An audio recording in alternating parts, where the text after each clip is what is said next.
पंछिना के पिए, तुलसी पंछिना के पिए, घटे न सरितानी, धर्म किए धन ना घटे, जो सहाय रघुवीर।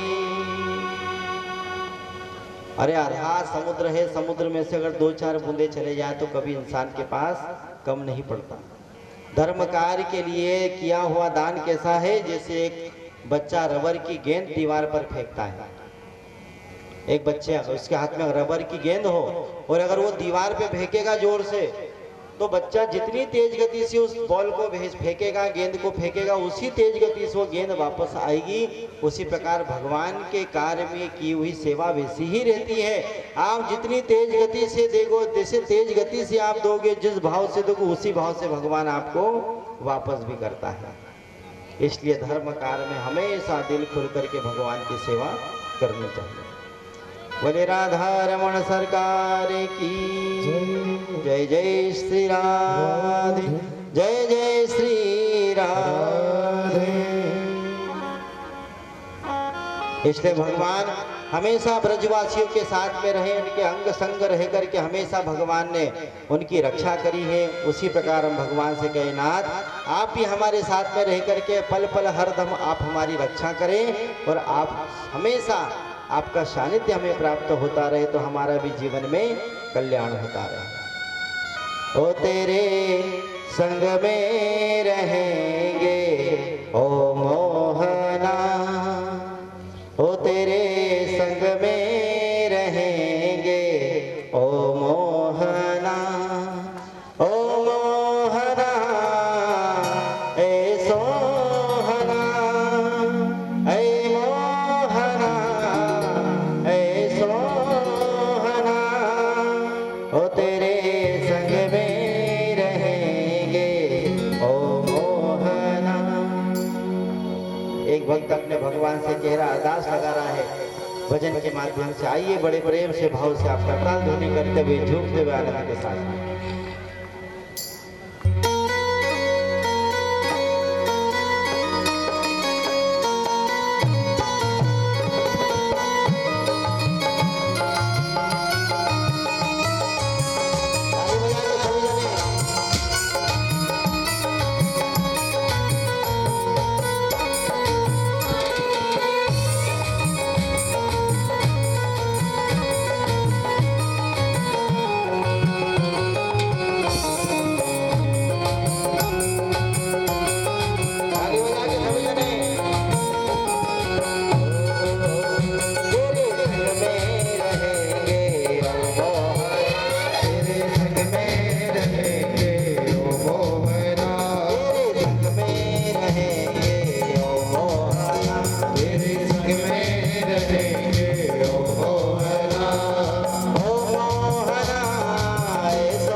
फिर कहाँ पर मिलेंगे?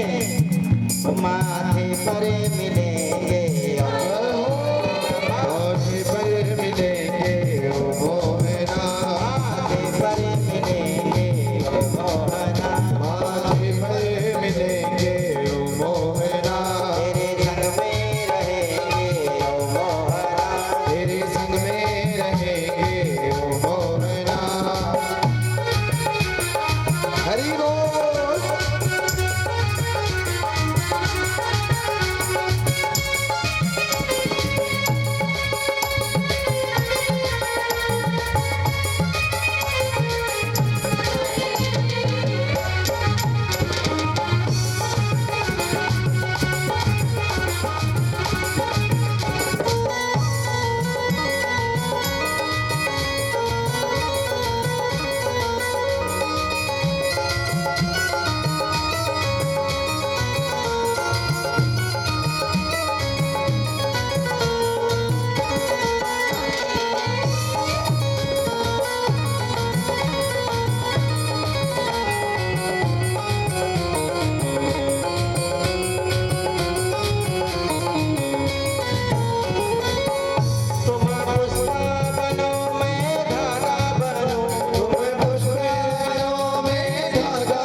फिर कहाँ पर मिलेंगे? होठों पर मिलेंगे ओ मोहना, होठों पर मिलेंगे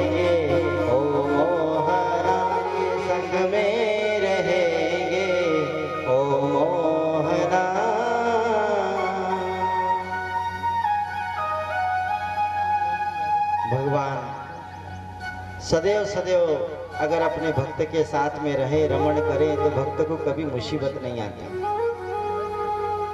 हर समय वृंदावन वासियों की रक्षा करी है भगवान ने, हर समय, क्योंकि वृंदावन वासियों ने कभी भी भगवान को अपने आप से अलग नहीं समझा। उसी प्रकार हम भी भगवान से आशा रखें, भगवान से प्रार्थना करें कि नाथ, जिस प्रकार आपने ब्रजवासियों का हर दम हर पल साथ दिया, उसी प्रकार आप हमारा भी साथ देते रहे। बोले राधा रमण सरकार की जय। जय जय श्री राधे, जय जय श्री राधे। भगवान के आगे कथा में बहुत प्यारी कथा आती है। भगवान ने गोवर्धन की लीला को पूर्ण किया और एक कथा आती है जिसे हम चीर हरण की कथा कहते हैं। भगवान ने गोपियों के चीर हरण किए थे, भगवान ने गोपियों के वस्त्र चुराए।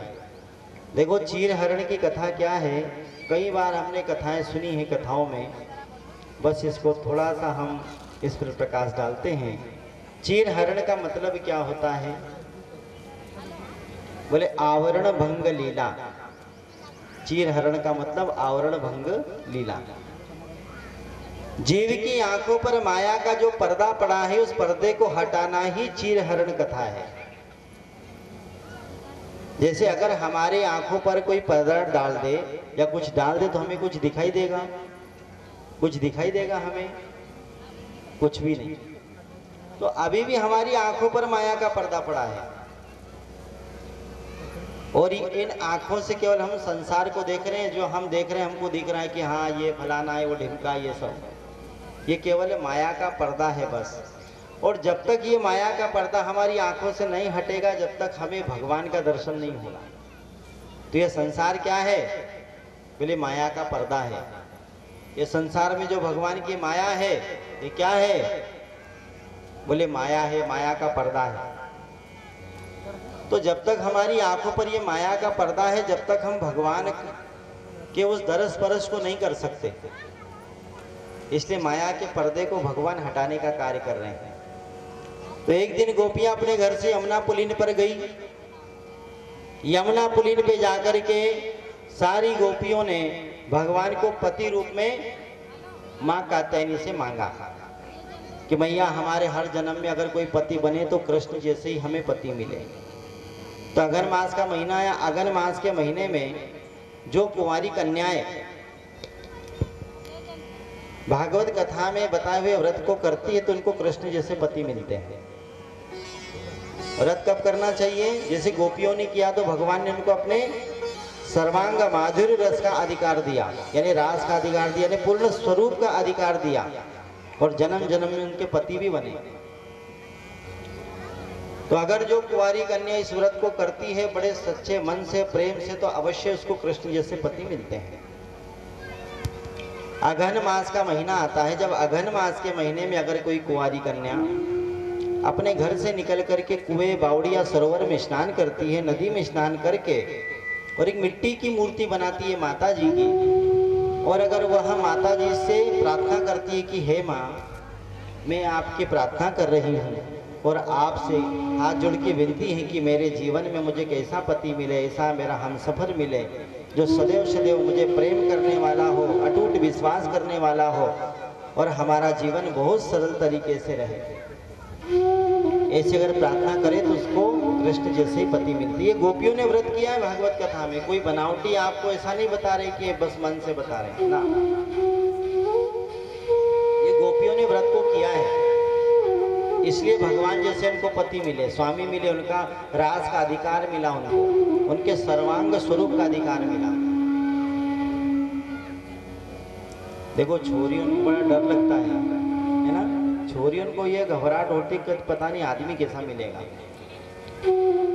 छोरियों को डर नहीं रहता, उसको नहीं पता कहीं न कहीं तो मिल ही जाएगी, कहीं न कहीं अच्छी मिल ही जाएगी। डर रहता है छोरियों को। मान लो कभी अच्छा मिल गया तो जीवन भर तो आनंद ही आनंद है, और कहीं का संबरासुर मिल गया तो जीवन भर झगड़ा करता रहे। इसलिए उनको ज्यादा भय रहता है, इसलिए बेचारी ज्यादा उपास रहती है। छोरे ज्यादा उपास नहीं रहते, छोरियां ज्यादा उपास रहती है, क्योंकि उनको पता है कि कहेगा कभी धसिया मिल गया तो जीवन भर गड़ेगा, छुपेगा। इसलिए ये वाला व्रत करिए। अनुभव देखिए भगवान के व्रत का। भगवान का व्रत, माता जी का व्रत करने के लिए अगन मास में सुबह जल्दी उठे, खड़े होकर के और भगवान माता जी के नाम का व्रत करें। सुंदर मिट्टी की मूर्ति बनाओ, सरोवर में स्नान कर लो या घर में ताजा जल में स्नान कर लो और मूर्ति को सामने रख करके माता जी से हाथ जोड़ करके निवेदन करो। कात्यायनी महामाये, कात्यायनी महामाये, महायोगिन्यधीश्वरी, नंद गोपसुतं देवी पतं मे कुरुते नमः। नमस्ते त्वम्निके भीक्षणं प्रसन्नतां युतां शिवा, भूयाशवतीर्णी भगवान् कृष्ण सदा मुदता। इस मंत्र का जो कुंवारी कन्या अगर जाप करे महीने भर तो उसको अवश्य ही कृष्ण जैसे पति मिलते हैं। ये गोपियों ने किया है, तो इस व्रत को करना चाहिए। तो गोपियां यमुना पुलिन पर जाती है स्नान करने के लिए और स्नान करते समय अपने वस्त्र यमुना के किनारे पर निकाल करके रख देती है। तो भगवान अभी केवल 11 वर्ष के हैं, 10.5-11 वर्ष के, जब भगवान ने ये चोरी की लीला की थी। चीरहरण की जो लीला है ये 11 वर्ष की उम्र में की थी। गोपियां एक दिन स्नान करने के लिए गई तो इनका स्नान करने का तरीका क्या था? ये अपने सारे वस्त्र निकाल करके स्नान करती थी, निवस्त्र होकर के। तो भगवान ने कहा कि इतनी बड़ी बड़ी गोपियां में इतना भी दिमाग नहीं कि यमुना जी में से बिना वस्त्र के कोई स्नान करता है क्या? एक दिन में इनको सबक जरूर सिखलाऊंगा। भगवान ने ऐसा मन बना लिया। तो आज सारी गोपियां स्नान करने के लिए गई। भगवान ने कहा आज इनको जरा हम सबक सिखलाएंगे। तो स्नान करते करते भगवान को याद करती है सारी गोपियां और भगवान का ध्यान करती है। ऐ मेरे मोहन, ऐ मेरे श्यामा, ऐ मेरे मोहन, ऐ मेरे श्यामा, तुझी को भजूं मैं, तुझी को सजूं मैं, तुझी को भजूं मैं, तुझी को सजूं मैं। आजा रे मोहन, आजा रे मोहन, आजा रे मोहन, आजा रे मोहन। रसदारी हारूं मैं, रसदारी हारूं मैं, दिन और रैना। रसदारी हारूं मैं, दिन और रैना। भगवान को याद कर रही है कि प्रभु आप आ जाओ, प्रभु आप आ जाओ। भगवान ने कहा देखो मेरा भक्त मुझे बुला रहा है। तो भगवान भी अपने महल से निकल करके यमुना पुलिन पर पहुंचे। यमुना पुलिन पर जाकर के देखा सारी गोपियां स्नान कर रही थी। भगवान ने चुपके से कपड़े उठा लिए, एक गट्ठड़ बांध करके यमुना के किनारे पर ही एक कदम का पेड़ था, ऊपर जाकर के डांट पर बैठ गए। सारी गोपी ने स्नान किया। स्नान करके जैसे बाहर निकली देखा एक भी वस्त्र नहीं। वस्त्र सारे कहाँ गए? सबने विचार किया पता नहीं भगवान हमारे वस्त्र कौन लेकर के चला गया। एक गोपी ने कहा अरे बहन शायद कोई बंदर आया होगा तो बंदर ने सारे हमारे कपड़े। एक गोपी ने कहा नहीं नहीं बहन ऐसा नहीं होगा, हो सकता है कि हमसे भी ज्यादा किसी को और आवश्यकता पड़ी हो, शायद वो लेकर के चला गया हो। वो तो जब एक गोपी ने देखा कि कदम के पेड़ के ऊपर भगवान बैठे, उनके से पांव लटक रहे हैं, छम छम पायल बज रही है, जब एक गोपी का वो रहा कन्हैया, अरे कोई बंदर लेकर के नहीं गया, ये तो ये नंद का बंदर लेकर के गया, ये नंद का बंदर लेकर के गया।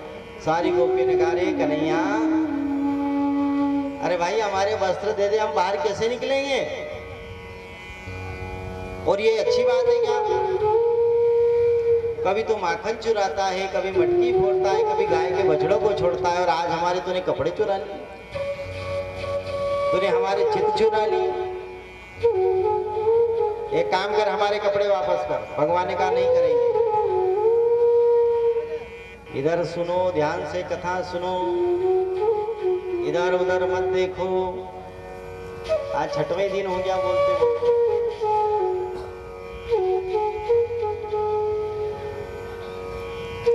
गोपियों ने कहा कन्हैया हमारे वस्त्र तो दे दो। भगवान ने कहा नहीं देंगे। गोपियों ने कहा हम बाहर कैसे निकलेंगे? भगवान ने कहा जैसे तुम अंदर गई वैसे बाहर निकलो। अरे अंदर भी तो कभी गई होगी, तो वैसे बाहर भी निकल आओ। बोले कन्हैया बाहर कैसे निकले, हमने वस्त्र नहीं पहने हैं। भगवान ने कहा कि ये बात तो तुमको पहले सोचनी चाहिए, और इतने दिनों से मैं तुमको समझा रहा हूं कि बिना वस्त्र के जल में स्नान नहीं करना चाहिए, क्योंकि जल में वरुण का वास होता है। और तुम इतनी बड़ी बड़ी, तुम्हें इतनी भी बुद्धि नहीं, मैं छोटा सा बच्चा होकर के तुमको समझा रहा हूं। भगवान ने चीर चुराया। जब भगवान केवल 11.25 वर्ष के थे और गोपियां 80 वर्ष की, 90 वर्ष की, 100, 110, 120, 125 वर्ष की गोपियां थी। इतनी उम्र वाली गोपियां थी। तो भगवान छोटे से नन्हे से बालक थे।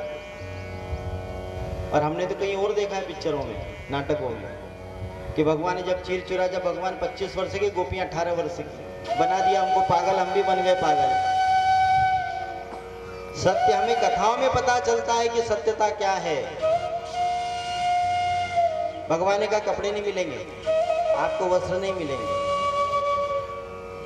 गोपियों से कहा कि तुमको हमने कितनी बार समझाया कि ऐसे स्नान नहीं करना चाहिए।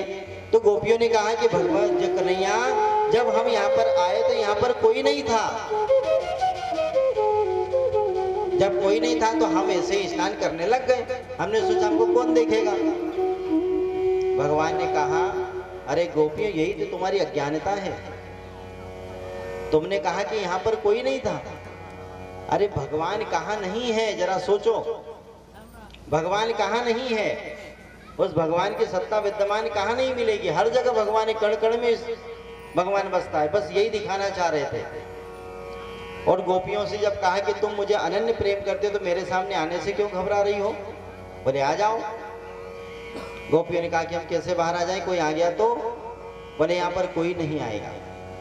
और वैसे भी देखो भगवान कहाँ नहीं है। अगर हम सोचे कि भगवान, हम अकेले में कुछ काम करें तो वहां पर कोई नहीं रहता। अरे हर जगह भगवान है, कण कण में भगवान बसा है। कहाँ नहीं है भगवान? वो तो सबको देख रहा है कौन क्या कर रहा है। हम दुनिया की नजरों से बच सकते हैं, परंतु भगवान की नजर से थोड़ी बच सकते हैं।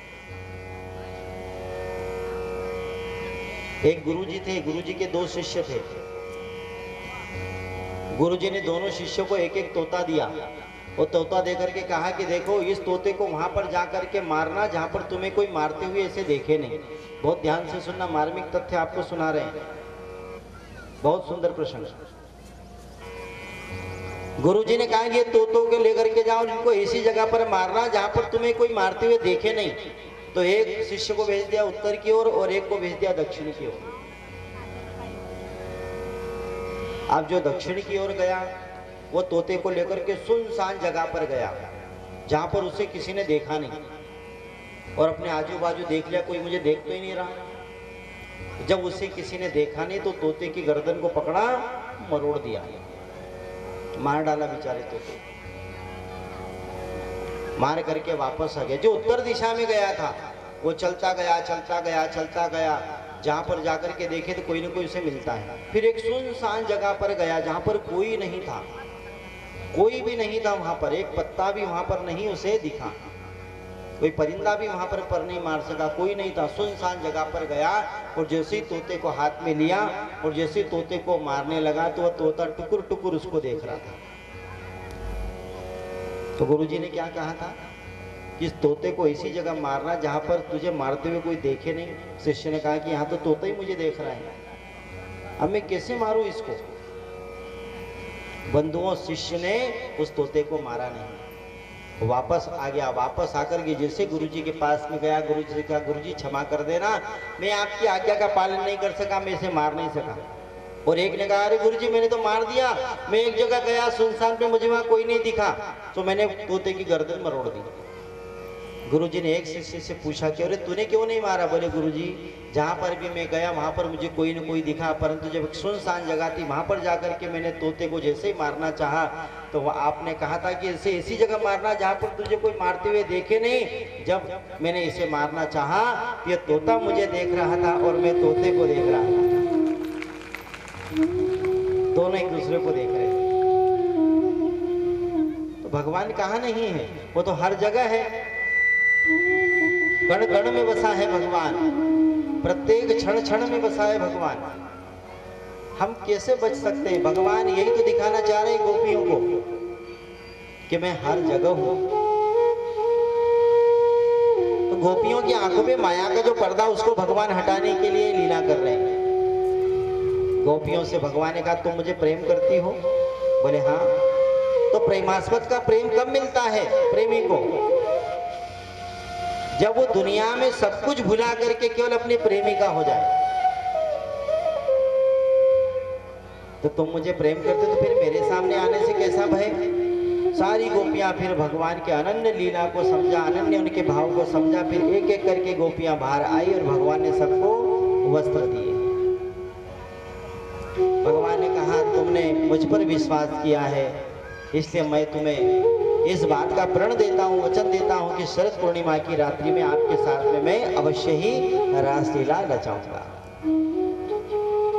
बंदो, ये माया का पर्दा जब तक हमारी भी आंख पर है ना, जब तक हम कभी भगवान का सानिध्य प्राप्त कर ही नहीं सकते। शादी होती है ना, जब शादी है ना, तो शादी के समय लगन से पहले एक तरफ दूल्हा बैठता है, एक तरफ दुल्हन बैठती है ना, वो बीच में पर्दा लगा दिया जाता है कि नहीं भैया लगन से पहले दूसरे एक दूसरे की शक्ल नहीं देखेंगे। और जैसे लगन लगे और रुमाल बीच से हटा, फिर दूल्हा दुल्हन को देखता है, दुल्हन दूल्हे को देखती है। बस उसी प्रकार हमारे और भगवान के बीच में भी एक पर्दा डाल करके रखा है भगवान की माया ने। और जब तक ये पर्दा नहीं हटेगा, जब तक हम भगवान का सानिध्य प्राप्त नहीं कर पाएंगे, जैसे दुल्हन अपने दूल्हे को नहीं देख पाती। इसलिए अगर भगवान का सानिध्य पाना है तो हमको क्या बनना पड़ेगा? हमें क्या बनना पड़ेगा? बोले भात। क्या बनना पड़ेगा? भात। भात अतः भात जानते हो कि नहीं? भात भात जानते हो? अच्छा, भात कैसे बनता है? धान, आप धान को जानते? धान निकलती खेत में। देखो, धान को जब खेत में निकालते हैं तो सबसे पहले उसको मशीन से निकालते हैं, उसको काटते हैं ना, फिर घर लेकर के आते हैं, फिर उसको बेहतरीन धोवन करते हैं, खूब उसको कूटते हैं, पीटते हैं, जबकि धान निकलती है। फिर धान को उखल में डाला, फिर मूसल से कूटा, फिर उसका छिलका निकला, फिर छिलका निकलने के बाद अब वो चावल बना। पहले धान था, खेत से धान आया, घर आकर के कूटा पिटा तो चावल बन गया। अब चावल बना, अभी हम उसको नहीं खा रहे हैं क्योंकि अभी कच्चा है। वो कच्चे को हम नहीं खाते, पेट खराब हो जाएगा। फिर हम चूल्हा जलाते, तपेली रखा, गर्म पानी किया, उसमें फिर चावल को डालते हैं तो उबल करके फिर क्या बन गया? भात। फिर हमने उसका भोग लगाया। तो भगवान भी तो यही चाहता है कि जो पका हुआ मेरे पास आता है मैं उसी का भोग लगाता हूँ। कच्चा कभी खाऊंगा तो मेरा भी पेट दर्द हो जाएगा। तो अभी हम कच्चे हैं, पके नहीं हैं, हम भी तो धान के समान ही तो हैं। और हमारे ऊपर भी ये मोह माया का छिलका चिपका हुआ है।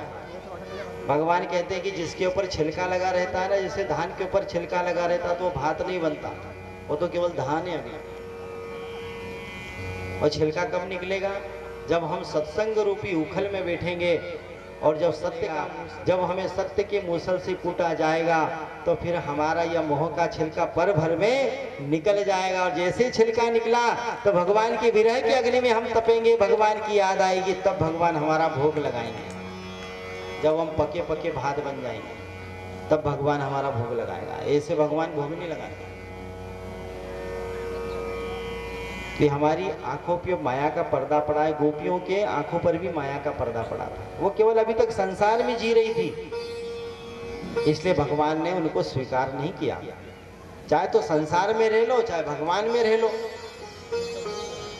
अरे भाई, संसार में रह लो चाहे भगवान में रह लो, जो भगवान में भगवान का हो गया, जो संसार में संसार का हो गया। यही गोपियां भगवान को अनन्य प्रेम करती, और भगवान ने वचन के अनुसार भगवान ने इनको रास का अधिकार दिया था। तो शरद पूर्णिमा की रात्रि को भगवान ने रास भी रचाया था इनके साथ में। उस कथा को सुनेंगे बाद में। एक दिन गोपियां अपने निवास में बैठे बैठे एक दूसरे से बात करे, बहन देखो तो सही, हमारे मोहन कभी कभी हमको मिलते ही नहीं कई दिनों तक। दूसरे ने कहा, मिलेंगे कैसे, वो अपनी सौतन का साथ छोड़े तब तो हमसे मिलेंगे। बात कर रही है दोनों एक दूसरे में गोपियां। अरे बहन, हमारे ठाकुर जी तो हमारी सौतन के साथ में ऐसे चिपक करके रहते हैं कि हमको तो समझ नहीं मिलता। अब ये सौतन कौन है, ये सौतन कौन है? बोले भगवान की बांसुरी, भगवान की बांसुरी। गोपियां बात करें कि हमारी सौतन से छुटकारा मिले तब तो हमको समझ दे। हमारे भगवान तो बांसुरी के साथ में चिपक करके रहते हैं, हमेशा हमेशा उसको बजाते रहते, कभी छोड़ते ही नहीं उसको। और ये सत्य बंधु, भगवान कभी अपनी बांसुरी को अपने आप से दूर नहीं करते थे, कभी भी नहीं, हमेशा उसको बजाते रहते थे। तो गोपियां कभी कभी ताना मारती थी भगवान को कि क्या हमारी सौतन के साथ में लगे रहते हो हर समय, अरे कभी इसको भी छोड़ दिया करो तो हमको भी समय मिले आपके सानिध्य में, हमको तो आप दर्शन ही नहीं देते हैं। तो बंधु, भगवान को ये बांसुरी बहुत प्रिय है, बहुत ज्यादा प्रिय है। ये बांसुरी कौन है आपको पता है? ये बांस है, बांस की है बांसुरी, ये बांस की है बांसुरी, पर बड़ी है धनवान। मोहन जिसके बिना अधूरे, जैसे चांदनी बिन चांद।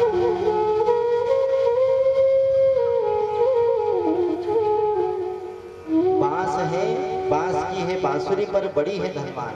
ये बांस की बनी है बांसुरी, पर बहुत धनवान है। कृष्ण भी जिनके बिना है अधूरे, जैसे चांदनी बिन चांद। जैसे चांदनी के बिना चांद बिल्कुल अधूरा, वैसे भगवान भी मुरली के बिना अधूरे। तो राजा परीक्षित ने कहा, गुरुजी ये मुरली को भगवान ने क्यों अपने पास में रखा, इतना प्रेम मुरली से? तो भगवान को वास्तविक मुरली से बहुत प्रेम है, बंसी से। सबसे अधिक अगर भगवान किसी को प्रेम करते हैं तो बंसी को है। आपने देखा, भगवान ने कभी बांसुरी को अपने से दूर नहीं किया, कभी भी, एक पल के लिए भी। और भगवान भागवत कथा में यही कह रहे हैं कि जिसने बांसुरी जैसा अपने जीवन में अपने आप को बना लिया, तो भगवान भी उस भक्त को कभी नहीं छोड़ते। इसलिए बांसुरी जैसे बनो। तो भगवान ने बांसुरी को इतना चाहा क्यों? इतना बांसुरी को क्यों भगवान चाहते हैं, उसे छोड़ते क्यों नहीं? तो भागवत कथा में बांसुरी की कथा आती है। ये बांसुरी कौन है? हरे बांस की बांसुरी, बड़ी तपस्या की, आधर लगे ब्रजराज के, कर त्रिभुवन आधी। हरे बांस की बांसुरी बड़ी तपस्या की। ये बांसुरी ने भगवान के होठों को पाने के लिए बहुत बड़ी तपस्या करी है। देखो, हम भगवान से क्या बोलते हैं कि भगवान केवल आपके चरण की हमें रज मिल जाए। हम क्या बोलते हैं भगवान से कि हमको केवल चरण की रज मिल जाए, हम धन्य हो जाएंगे। एक चरण की रज के लिए संतों ने सदियों तक तपस्या करी, तब कोई जाकर के चरण की रज मिलती है। परंतु बांसुरी को भगवान ने सीधे होठों पर रखा। तो बांसुरी ने ऐसा क्या किया है जो भगवान ने उसको सीधे होठों पर रखा? तो भगवत कथा में लिखा हुआ है, हरे बांस की बांसुरी बड़ी तपस्या की,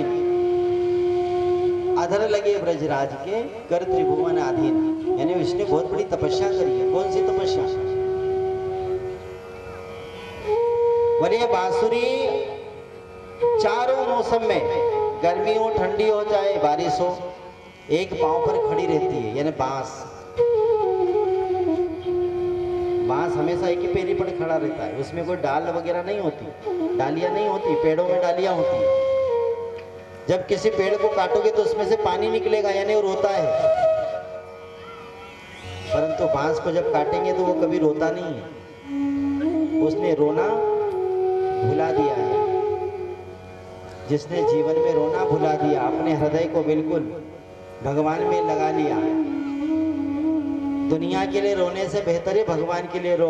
भगवान कहते मेरे लिए जो रोता उसको दुनिया के सामने रोने की जरूरत नहीं पड़ती।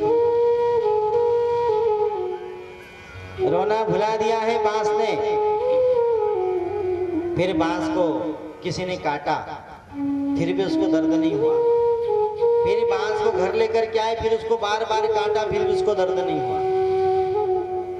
फिर एक लोहे की छड़ को गर्म किया, फिर उसमें चलाया गया तो भी उसको दर्द नहीं हुआ। फिर उसमें छेद किए गए लोहे की छड़ को गर्म करके, फिर भी उसको दर्द नहीं हुआ। इतना सब कुछ त्यागने के बाद भी जब उसको भगवान ने बजाया तो इतनी मधुर बजी कि सारी त्रिलोकी को अपने अधीन कर लिया। सोचो, इतना बड़ा त्याग कभी संसार में किसी ने किया आज तक? अपने को खाना बनाते समय कभी चटका हाथ में लग जाए तो माँ और बाप याद आ जाते हैं। यो बाप रे, वो मायो, चटका कभी थोड़ा सा लग जाए तो। पर देखो, बांसुरी ने अपना सब कुछ गवा दिया। और बांसुरी का अपना अपने पास कुछ भी नहीं है। चारों तरफ से देखना, खोखली मिलेगी आपको। तो ये गुण है बांसुरी के अंदर। उसका अपने पास कुछ भी नहीं है। उसने पूरा अपने आप को खाली कर दिया है। किसके लिए? केवल भगवान का सानिध्य प्राप्त करने के लिए अपने आप को खाली कर दिया है। इसलिए जीवन में बांसुरी जैसे बनो बंधुओं। बांसुरी में 3 गुण हैं जो माधव को बहुत पसंद है, भगवान को बहुत पसंद है। जो बांसुरी में 3 गुण हैं, और ऐसे 3 गुण अगर मनुष्य भी अपने अंदर रख ले तो भगवान कहते हैं मैं उसको भी अपने होठों से लगा करके रखूंगा। परंतु कोई ऐसा बने तो सही, कोई दिखते नहीं ऐसा बनने में। बहुत कम ऐसे होते हैं जो बांसुरी जैसे बन पाते हैं। तो बांसुरी में 3 गुण कौन से हैं? सबसे पहला गुण, ये बांसुरी में कभी कोई गांठ नहीं होती। आप देखना, उसको एकदम प्लेन रहती है, उसमें कोई गांठ होती नहीं है। इसलिए भगवान कहते हैं अपने जीवन में किसी के प्रति कभी मन में कोई गांठ नहीं रखना चाहिए। दूसरा गुण, बोले बांसुरी जब भी बजती है वह मधुर बजती है।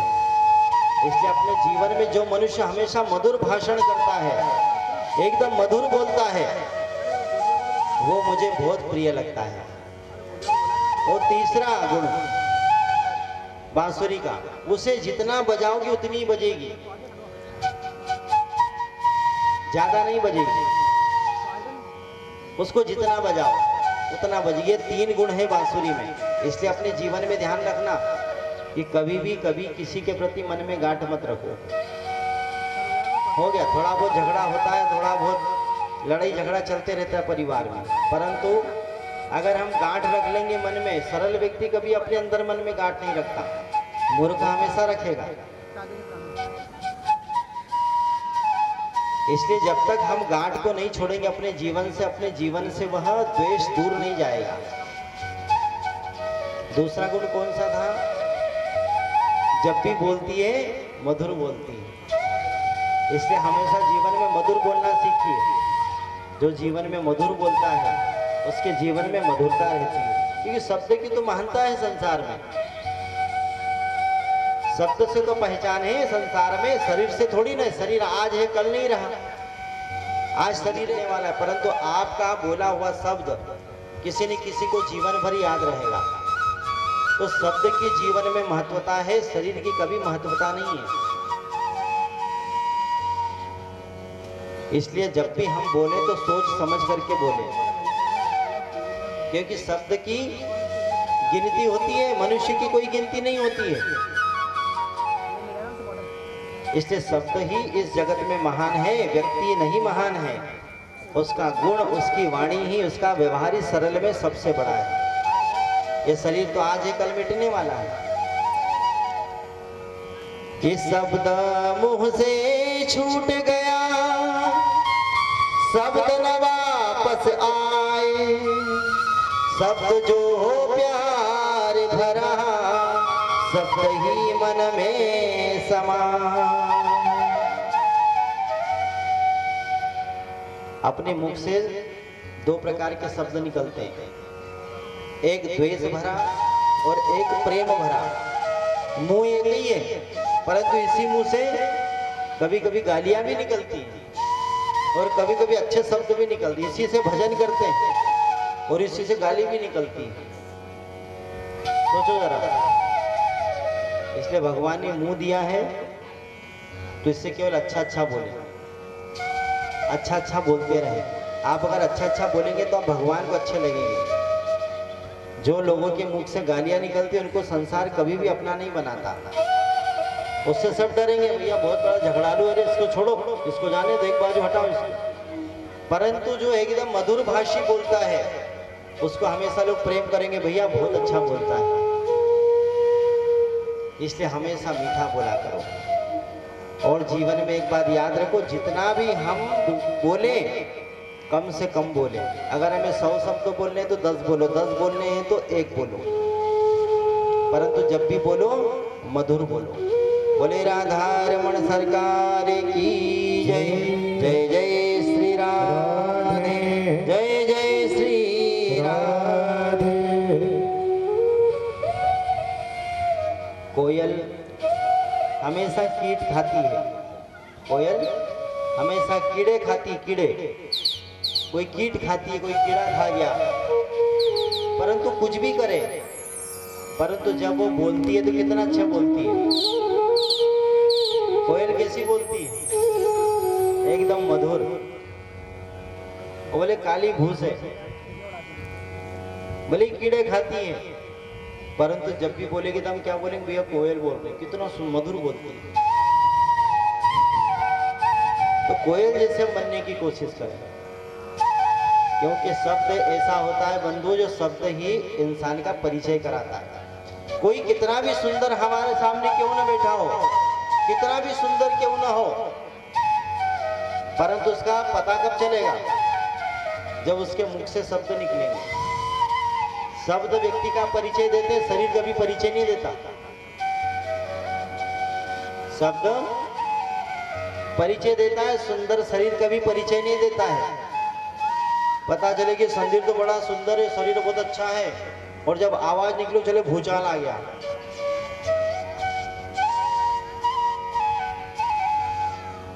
इसलिए सुंदरता इस संसार में मायने नहीं रखती, मायने रखती व्यवहार, आपका व्यवहार कैसा है।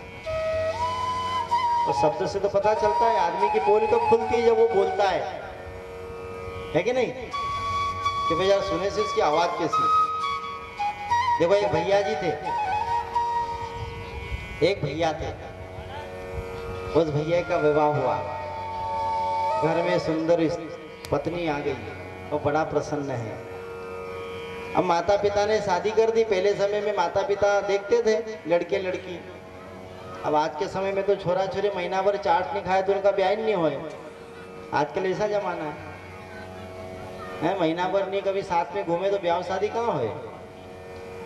वो पहले समय में ऐसा नहीं होता था। पहले समय में बाप दादा ने जो कर दिया सो कर दिया। तो एक छोरी की शादी हुई, उसके बाप दादा ने छोरी देखी, उसने भी शादी कर ली कि चलो अच्छी छोरी सुंदर दिख रही तो कर लो।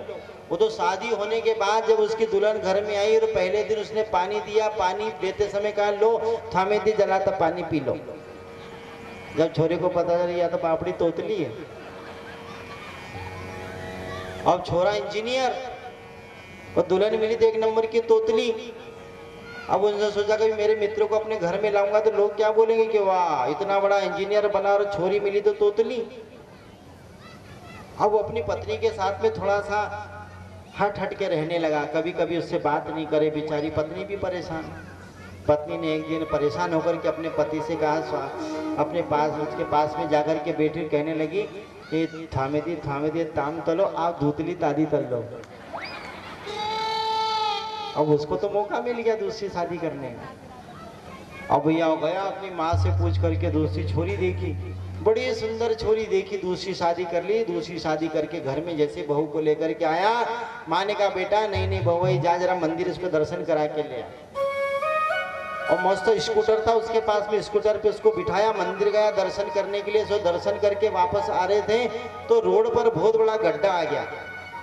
वो तेज स्पीड में स्कूटर था, जैसे गड्ढे में गया, गड्ढे में जैसे स्कूटर गई वो पीछे से जो उछली उसकी पत्नी तो सीधे मुंह के बल पे गिरी तो उसकी जीभ कट गई, तो वहां भी तोतली हो गई। वहां भी तोतली बेचारी। अब घर में वो भी तभी परेशान रहे। फिर एक दिन वो भी बेचारे परेशान होकर के आई और अपने पति से कहा थोड़ा थामी दी, अब मैं तो तोतली हो गई, दीदी भी तोतली मैं भी तोतली, ताम तलब तीतली तादी तल लो। अब भैया जी ने तीसरी शादी कर ली। अब तीसरी शादी करके जैसे बहू को घर में लेकर के आए तो सासू ने पहले दिन कहा बेटा बाथरूम में जरा कपड़े पड़े जरा धो लेना। अब वो बाथरूम में कपड़े धोने के लिए गई। अब उसने बाल्टी में सोडा घोला, सोडे का पानी बाथरूम में गिर गया और अचानक उसके पति का फोन आ गया। सासू ने कहा अरे सुन तेरे पति का जरा फोन आया उठा ले। अब जैसे हड़बड़ाहट में वो बाथरूम से निकले तो बाथरूम में चिकना वो पानी गिरा तो जो पांव खिंचला, जो गिरी तो मुंह के बल गिरी तो वह भी तोतली। अब 3 देवियां हो गई घर में तोतली। अब वो बड़ा परेशान, उसने भगवान से हाथ जोड़ के कहा कि मेरी किस्मत में तोतली जैसा है तो अपनी शादी करूंगा।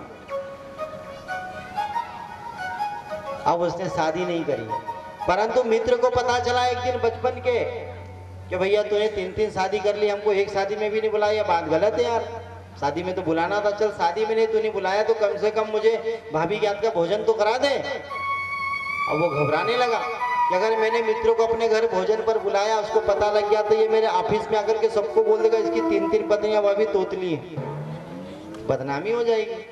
तो बदनामी से बचने के लिए वो घर पर आया। घर पर आकर अपनी पत्नी को समझा देखो कल मेरा मित्र यहाँ पर भोजन करने के लिए आएगा और खबरदार कभी तुमने उससे बात करी, कोई बोलने की जरूरत नहीं, उससे बोलना नहीं। अब तीनों ने कहा कि हाँ थामे दे, हम बिल्कुल बात नहीं तले दे, आप बिल्कुल बेतल लो, चुपचाप रहना। बोले 3 के दिन बोले बिल्कुल। और दूसरे दिन भैया सवेरा हुआ, जैसे उसका मित्र आया तो सबसे बड़े वाली ने दरवाजा खोला। जैसे दरवाजा खोला पति का मित्र आया। मित्र ने कहा भाभी जी नमस्कार। अब वो पति ने बोल दिया था कि बोलना मत, चाहे वो कुछ भी कितना भी बुलवाए, तो इसने गर्दन हिला दिया ऐसे ऐसे करके इशारे से। अंदर आया, इशारे से बोल दिया यहाँ पर बैठो, बैठ गए। अब वो बार बार बुलवाए भाभी जी को, भाभी जी और क्या हाल चाल है आपके। अब वो तो इशारे में बोले ऐसे ऐसे कर दे, अब बोले तो है ही नहीं। तो सामने वाले को मन में ऐसा विचार आया कि मैं कब से बुलवा रहा हूँ भाभी जी को, ये बोल ही नहीं रही है। उतनी देर में दूसरी आ गई, भाभी जी नमस्कार। दूसरी ने भी गर्दन हिला दी, बोले हो। तीसरी भी आ गई, भाभी जी नमस्कार, बोले हो। कोई नहीं बोले, इशारे से कर ले। और उसने मन में सोचा कि मैं यहाँ पर आया, सबको मैं नमस्कार कर रहा हूँ तो 3 की 3 बोल नहीं रही है, मतलब गड़बड़ इनकी आवाज में ही है। और उसने भी प्रण कर लिया कि मैं इनको बुलवा करके रहूंगा। अब जैसे ही भोजन बनाया, भोजन करके भोजन परोस दिया, उसके मित्र को कुछ काम आ गया तो वो अपनी पत्नी को समझा के चला गया मैं काम से बाहर जा रहा हूँ और मेरे मित्र को पेट भर के भोजन कराना, इतना भोजन इसको कराना कि इसको बोलने का समय मत देना, इतना भोजन कराना। अब उसके मित्र ने भी सोच लिया था कि बुलवा के तो मैं रहूंगा इनको किसी तरह के। आप अगर किसी माता बहन को अगर बुलवाना हो तो बस उसके बनाए हुए भोजन की थोड़ी सी निंदा कर दो, अपने आप बोल देगी। और उसने ऐसे ही किया, जैसे भोजन खाया, भोजन का जैसे कलेवा उसने मुख में रखा तो खा करके बोलता है कि भाभी जी आपने सब्जी तो बहुत अच्छी बनी है, भोजन बहुत अच्छा बना, परंतु करेले की सब्जी थोड़ी सी कड़वी हो गई। अब छोटी वाली बड़ी तेज थी, उसको इतनी सहन नहीं कि मेरे बनाए हुए सब्जी को निंदा कर दी इसने। अब उसको सहन नहीं हो तो अंदर से बाहर क्या बोला, ये तले थी तब तलवी हो गई। जब उसको पता चला कि है भैया ये तो यहाँ पर फाल्ट है, उतनी देर में दूसरी आ गई। दूसरी ने कहा तुझे थमदाया था ना, तिथे थामने बोलना मत, पहले बोला तले तो जितना तले में जो तलवा होता था। जब उसको पता चला कि दूसरी भी वैसी निकली, उतनी देर में तीसरी आ गई। कहा कि तुमको बोला था थामे दिने तिथे थामने बात नहीं तलना, फिर यहाँ पर तुमने बात क्यों तली। जब पता चला कि हाँ भैया ये 3 के 3 फाल्ट है। इसलिए जो हमारी वाणी है, इसलिए जो हमारी आवाज है, हमारा व्यवहार है, यह हमें दुनिया के सामने प्रस्तुत करता है कि वास्तव में हम क्या है। इसलिए शब्द की महानता है संसार में बंधुओं, बाकी कुछ भी नहीं। शरीर तो हमारा एक न एक दिन जाने वाला है, परंतु आपके द्वारा किया हुआ अच्छा व्यवहार इस संसार में हमेशा अमर रहेगा। ये हमारा धर्म शास्त्र, हमारा धर्म कहता है। इसलिए अपने व्यवहार, अपनी वाणी को हमेशा सरल रखें, सुगम रखें। बोले राधा रमण सरकार की जय। जय जय श्री राधे। इसलिए जिस प्रकार भगवान ने बांसुरी को अपनाया है, उसी प्रकार हम भगवान से भी अपनत्व वाला प्रेम रखें। भगवान से कुछ ऐसा संबंध हम बना लें कि संबंध हमारा हमेशा भगवान के साथ में अमर रहे। देखो हर संबंध तो है हमारा संसार में, कौन नहीं है हमारा। माँ है, बाप है, पिता है, दादा है, काका है, नाना है, चाचा है, सब तो है। तो एक रिश्ता भगवान से भी हम थोड़ा सा बना लें। जिसने भगवान के साथ में संबंध रखा है उसके जीवन में कभी भी निराशा नहीं, हमेशा आनंद ही आनंद होता है। कि श्याम प्यारे से ओ मुरली वारे से, ओ मेरे ठाकुर से जिसका संबंध है, उसको हर घड़ी आनंद ही आनंद है, उसको हर घड़ी आनंद ही आनंद है। कौन कौन भगवान से अपना संबंध बनाएगा है, तो आनंद के साथ में जरा झूमते हुए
उसी की रजा में रजामंद है, जो उसी की रजा में रजामंद है, उसको हर घड़ी आनंद ही आनंद है। उसको हर घड़ी आनंद ही आनंद है। श्याम प्यारे से जिसका संबंध है, श्याम प्यारे से जिसका संबंध है, उसको हर घड़ी आनंद ही आनंद है। उसको हर घड़ी आनंद ही आनंद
उसको हर घड़ी आनंद ही आनंद है, उसको हर घड़ी आनंद ही आनंद है।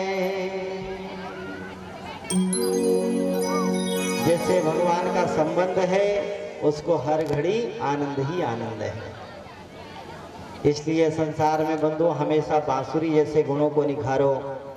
जो बांसुरी जैसे बन गए भगवान ने उनको हमेशा अपनाया है। शरद पूर्णिमा की रात्रि आई। शरद पूर्णिमा की रात्रि को भगवान ने गोपियों के साथ में रासलीला करने का जो उन्हें वचन दिया था, आज वही वचन को पूरा करने का समय आया है। भगवान आज मध्य रात्रि के समय यमुना के पुलिन पर जाकर के गोपियों के लिए अपनी मधुर बांसुरी को बजाते हैं। मधुर बांसुरी को बजाते हुए सारी गोपियों का नाम लेते हैं। जिन जिन गोपियों का नाम लिया भगवान की बांसुरी की आवाज सुन करके सारी गोपियां अपने अपने घरों से निकल करके यमुना पुलिन पर पहुंचती है, क्योंकि आज भगवान ने उनको रास का वचन दिया है। देखो रास क्या है उसको समझना। रास वास्तव में क्या है, रास का अधिकार किसे दिया जाता है। जीवन पर्यंत हमारा व्यतीत हो जाता है परंतु हम भगवान का सानिध्य प्राप्त नहीं करते, उन्हें पहचान भी नहीं पाते। कई कथाएं सुनते, कुछ भी सब कुछ कर ले परंतु हम उनको अपने आप में उनको सही तरीके से जान नहीं पाते। और साधारण सी गोपियां, जो अहिर की गोपियां हैं, साधारण सी, जो कभी विद्यालय नहीं गई, जिन्होंने कभी कोई तप तपस्या नहीं करी, वेद नहीं पढ़े, उनको भगवान ने अपना माधुर्य रस दे दिया। तो ऐसी गोपियों ने किया क्या है। श्रीमद् भागवत कथा में भगवान श्री कृष्ण को प्रेमावतार कहा गया है। ये प्रेम के अवतार हैं। तो रास का मतलब क्या होता है, जहां पर जीव और परमात्मा एक ही रस्सी में बंध जाए, वो होता है रास। एक रस्सी में बन जाना होता है रास। भगवान रस स्वरूप है। भगवान प्रेम के सागर हैं, परंतु प्रेम के सागर भी भगवान रस स्वरूप है। भगवान को वेद श्रुतियों ने रस कहा गया है। एक ऐसा रस जिसको जितनी बार पिएंगे उतनी बार यह रस नया लगेगा, ऐसा रस है भगवान।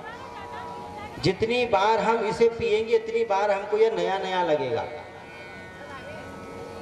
और भागवत कथा का ये देखो प्रमाण भी है। आप भागवत कथा को कितनी बार भी सुन लेना, आपने कई बार अपने जीवन में कथाएं सुनी होंगी, पर यह हमेशा हमको नहीं लगती, अच्छी लगती है, कभी मन नहीं भरता इसे रस से। ये इसका प्रमाण है। कलिकाल के अंदर मन ही नहीं भरता इससे, ये ऐसा रस है। तो भगवान जो ठाकुर, इनको रस स्वरूप कहा गया वेद श्रुतियों में। ये रस है। निगम कल्पतरुर गलितम फलम सुख मुखादमृत द्रव संयुतम पीबत भागवतम रस। पीबत भागवतम, भागवत जी को रस कहा गया है। अच्छा, रस किनके लिए है? रसिका भूमि भावका।